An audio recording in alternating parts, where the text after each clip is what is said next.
नवीन गोष्टी नवी कहाणी आजी आजोबा नित्य सांगती गाती हसती दिशा दहाही आनंदाची नवी पर्वणी ज्ञान रंजन अशी ही खाणी झरा नेऊया श्रोत्यांच्या मनी अनुभव अनुभव. जनसेवा फाउंडेशन पुणे प्रस्तुत ज्येष्ठ नागरिकांचा रेडिओ आय रेडिओ अनुभव. राष्ट्रीय समाज रक्षा संस्था, सामाजिक न्याय व सबलीकरण मंत्रालय, भारत सरकार, मीडिया फॉर कम्युनिटी फाउंडेशन पुरस्कृत ज्येष्ठ नागरिकांसाठीचा आय रेडिओ अनुभव. प्रकल्प समन्वयक डॉक्टर आर श्रीधर आणि आलोक वर्मा. रेडिओ समन्वयक पूजा मुरादा, कौशल्या आणि साई सुधा.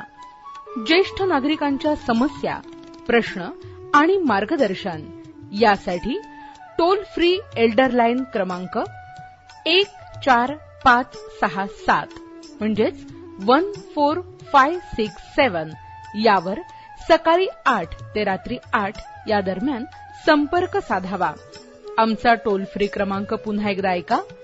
एल्डर लाईन 14567 म्हणजेच 14567. नमस्कार श्रोतेहो, आपण ऐकत आहात जनसेवा फाउंडेशन पुणे प्रस्तुत आय रेडिओ अर्थात ज्येष्ठ नागरिकांचा रेडिओ अनुभव. आज आपण ऐकूयात फेस्कॉम महाराष्ट्र याचे अध्यक्ष अरुण रोडे यांनी कायदा आणि व्यवहार या विषयावर सांगितलेली माहिती. ऐकूयात कार्यक्रमाचा भाग 5. मित्रांनो, हे सगळं करत असताना माझ्या काही सक्सेस स्टोरीज पैकी एक स्टोरी फक्त मी तुम्हाला सांगणार आहे की आमच्या 50 पैकी जवळजवळ 10 सक्सेस स्टोरीज आहेत. आम्ही न्याय मिळवून दिला त्यांना. म्हणजे एकाचं तर जमीन जो त्याची कसर होता ती मुलांनी बळजबरीने लोकांना हाताशी धरून तलाट्याला वगैरे स्वतःच्या नावावर करून घेतली. ती आम्ही लोणावळा खंडाळाचा माणूस आहे त्याच्या नावावर परत करून दिली, रिव्हर्स करून दिलेली आहे. एक दुसरी केस मी अशा बऱ्याच केसेस आहेत, सगळ्या मी सांगत बसत नाही तुम्हाला, खूप वेळ जाईल त्याच्यात. एक केस अशी आहे की आमच्या ऑफिसमध्ये एक न्यूक्लिअर सायंटिस्ट आले होते. न्यूक्लिअर सायंटिस्ट म्हणजे बघा तुम्ही, तो माणूस केवढा उच्च विद्या प्रभूषित होता. वय त्यांचं होतं जवळजवळ 87 वर्षाचं. ते ज्या वेळेला माझ्या ऑफिसमध्ये आले, त्यांची एकूण सगळी शरीरयष्टी, त्यांची राहणी वगैरे पाहिल्यानंतर मी एवढा प्रभावित झालो की मी उठून उभा राहून त्यांना नमस्कार केला. म्हटलं, सर या. आता तो ग्रस्त आल्यानंतर माझ्या पुढे बसला आणि मला म्हणाला की मी असं ऐकलंय की फेस्कॉम ही 2007च्या कायद्याच्या संदर्भात ज्येष्ठांना मदत करते, तर मला स्वतःला तुम्हाला काही प्रश्न विचारायचे आहेत, मलाच मदत हवी आहे. मी तर चाट झालो. म्हटलं, ह्या माणसाला मदत आपण काय करणार म्हणून.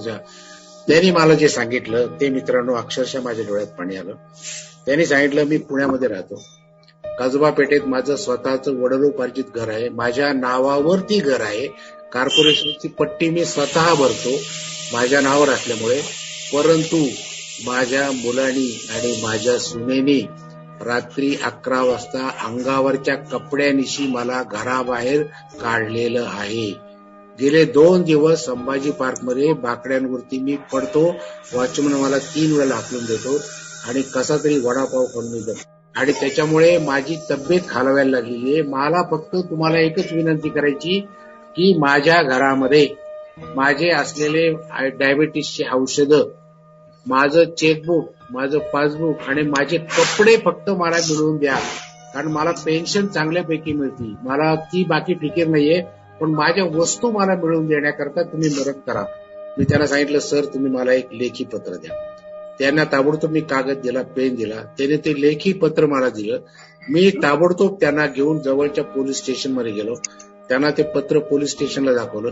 त्याला एक पत्र दिलं पोलीस स्टेशनला. म्हटलं, तुम्ही फक्त आम्हाला एवढीच मदत करा की यांच्या घरी जाऊन यांच्या कपाटामध्ये असलेले यांची औषधं, यांचं चेकबुक, यांचं पासबुक आणि यांचे कपडे लत्ते फक्त यांना मिळवून देण्याची मदत करा. त्यांनी 2 कॉन्स्टेबल आमच्यावर पाठवले. आम्ही गेलो घरी. घरी गेल्यानंतर त्या पोराने सांगितलं की एकेका वस्तूला हात लावायचा नाही. यांचा हा मोडका टेबल, खुर्च्या, पलंग, कपाट हे जे काय आहे हे एकाच वेळेला घराबाहेर काढायचं, एका वस्तूला आम्ही हात लावू देणार नाही. कॉन्स्टेबल ठीक आहे, तुमचं कौटुंबिक मामला तुम्ही पाहून घ्या. ते गेले निघून. ते निघून गेल्यावर हे मला म्हणे, आता काय करायचं सर? म्हटलं, काय करायचं नाही, आता पाठपुरावा करायचा. आम्ही डायरेक्ट पोलीस कमिशनरच्या ऑफिसला गेलो. मीराताई बोरवडकर त्यावेळेला पोलीस कमिशनर होत्या. डायरेक्ट आम्ही त्यांच्या ऑफिसमध्ये बसलो. त्यांना सगळी कल्पना दिली. त्या म्हणाल्या की हे असं शक्यच नाही म्हणे. आणि त्याने ताबडतोब 2 माणसं पाठवले. त्यांना त्यांचं लागणारं साहित्य पोलिसांच्या देखत पंचनामा करून त्यांच्या ताब्यात आम्ही दिलं. त्यांना म्हटलं सर आता काय करायचं. ते म्हणाले आता मला फक्त छप्पर पाहिजे. तुम्हाला माहितीये बारामतीजवळ तांदूळवाडी नावाचं एक छोटंसं गाव आहे. तिथे डॉक्टर आंबर्डेकर नावाचे 87 वर्षाचे डॉक्टर आणि ते एक वृद्धाश्रम चालवतात. आम्ही त्यांच्याकडे गेलो आणि त्यांना सांगितलं. ते म्हणाले की ठीक आहे. आणि ते तिथे वृद्धाश्रमात ते दाखल झाले. वृद्धाश्रमांचं सर्व ऍडमिनिस्ट्रेशन त्यांनी सांभाळायला सुरुवात केली. आणि विशेषतः माझ्या तर आतापर्यंतच्या 50 केसेसवरून एक लक्षात आले की ग्रामीण भागामध्ये हा प्रकार जास्त नाही. हा सगळा शहरी भागामध्ये आहे. आणि जे सुशिक्षित आहेत त्यांच्यामध्ये हा प्रकार जास्त आहे. कारण लोक भावनेपेक्षा पैशाच्या मागे जास्त लागलेले. त्यांना आई वडिलांची प्रॉपर्टी पाहिजे, आई वडिलांचं प्रेम किंवा सहवास नको आहे. अशा पद्धतीमध्ये मी जेव्हा 4 लेख पेपरमध्ये लिहिले आणि जनसेवा फाउंडेशनचे विनोद शहांनी माझ्याकडे माणसं पाठवले होते. त्याच्यामुळे त्या आमच्या स्वतः हनुमंत धुमाळ किंवा ही सगळी मंडळी माझ्याबरोबर येत होती. आणि आलेल्या लोकांचे 50 जणांची प्रॉब्लेम मी एकाच वेळेला हातात घेतली. म्हणजे माझ्याकडे स्वतःहून येणारे निराळे, परंतु पेपरच्या माध्यमातून माझ्याशी कॉन्टॅक्ट करणारे. आणि आता आम्ही ठरवलं. एक तर केस आमची अशी होती की समाधान साठे नावाचा एक कार्यकर्ता आहे पुण्यामध्ये. त्यांनी मला फोन केला. मला म्हणे सर तुमचा लेख वाचला मी. आमच्या इथे बस स्टॉपवरती एक आजी गेले 4 महिने पडून आहेत. तर त्यांचं तुम्हाला काही करता येईल का. मी जनसेवा फाउंडेशनला फोन लावला विनोद शहाना. म्हटलं वा त्या आजींचं आपल्याला काय. ते म्हणे तुम्ही मला फक्त सांगा कुठे. आणि आम्ही खरंच तिथे गेलो सगळेजण. तिथे गेल्यानंतर समाधान साठे होते. त्याच्यानंतर विनोद शहाने त्यांचे 2-3 कार्यकर्ते पाठवले होते.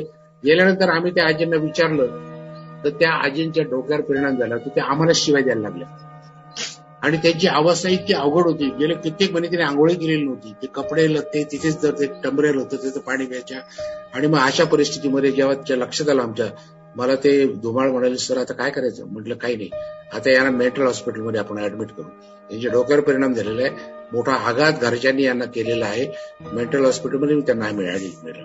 आणि तिथून जेव्हा त्यांची सुटका झाली त्यावेळेला विनोद शहाने आंबेच्या वृद्धाश्रमात त्यांची पुढची सगळी व्यवस्था केलेली.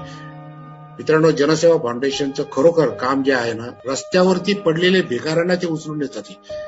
त्याच्यानंतर सिग्नलला भेक मारणाऱ्या मुलांना त्यांनी नेऊन त्यांना शिक्षण देऊन त्यांना रोजगाराला लावलेलं आहे.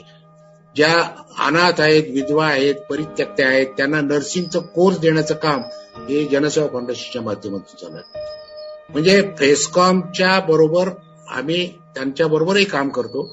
आणि फेस्कॉमचे आज आमचे 5,000च्या वर ज्येष्ठ नागरिक संघ आहेत. 10 लाखाच्या वर आमचे मेंबर आहेत. आणि गाव तिथे संघ आता आमचा नारा आहे. महाराष्ट्रामध्ये 40,223 गाव आहेत. प्रत्येक गावामध्ये ज्येष्ठ नागरिक संघ झाला पाहिजे. मित्रांनो, स्काय इज द लिमिट. जेवढं कराल तेवढं थोडंच आहे. परंतु या कायद्याच्या माध्यमातून आपल्याला जास्तीत जास्त जे बेघर आहेत, जे वंचित आहेत, जे पीडित आहेत, त्यांना न्याय मिळवून देण्याचं काम हे नॉन गव्हर्नमेंट ऑर्गनायझेशन एनजीओच्या माध्यमातून फेस्कॉम सारखी संघटना, जी राज्यस्तरीय संघटना आहे, आमची पुण्यामध्ये ऍस्कॉप संघटना आहे, डॉक्टर RT वजरकर आणि ज्योती सचदे वगैरे मंडळी या ठिकाणी आलेली आहेत. हे सगळे आम्ही हातात हात घालून काम करतोय. आणि जे आता कुलकर्णी आमचे विठ्ठलराव कुलकर्णी आलेले आहेत, ते देखील निरामय योजनेच्या माध्यमातून खूप काम करतात. तेव्हा आता जे खऱ्या अर्थाने शारीरिकदृष्ट्या, मानसिकदृष्ट्या, आर्थिकदृष्ट्या जे सक्षम आहेत असे जे ज्येष्ठ नागरिक आहेत, त्यांनी खऱ्या अर्थाने या लोकांसाठी आपल्याला काम करायचंय. आणि इथून पुढचं आयुष्य आपल्याला जे काही परमेश्वराने बोनस आयुष्य दिलेलं आहे त्याचा उपयोग आपल्याला या लोकांसाठी काम करण्यासाठी घालवायचा आहे. कारण याच्यामध्येच जनसेवा हीच ईश्वर सेवा आहे हे ध्येय मनात ठेवून आपण सर्व हे ज्येष्ठ नागरिक संघटनेतील कार्यकर्ते आहोत. तर मित्रांनो, कार्यकर्ते व्हा, परंतु तुम्ही जे काम कराल ना ते चिरंकाळ राहणार आहे. की लोक म्हणतील की याने जे काम केले तो आदर्श आपल्याला पुढे चालवायचा. या दृष्टिकोनातून आपण मला माझे विचार मांडण्याची संधी दिली.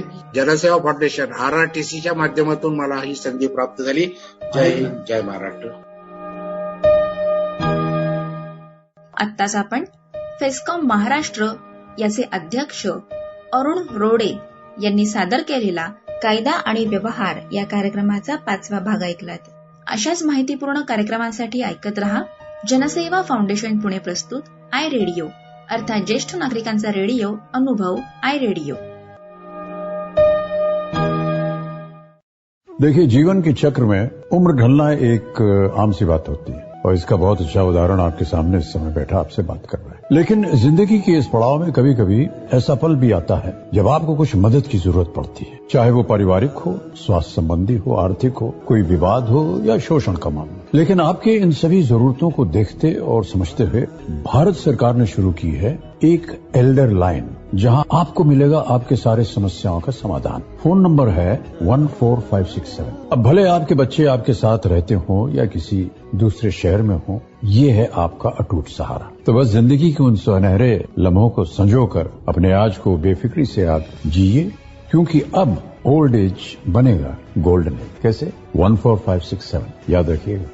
नवीन गोष्टी नवी कहाणी आजी आजोबा नित्य सांगती गाती हासती दिशा दहाही आनंदाची नवी पर्वणी ज्ञान रंजन अशी ही खाणी झरा नेऊया श्रोत्यांच्या मनी अनुभव अनुभव. जनसेवा फाउंडेशन पुणे प्रस्तुत ज्येष्ठ नागरिकांचा रेडिओ आय रेडिओ अनुभव.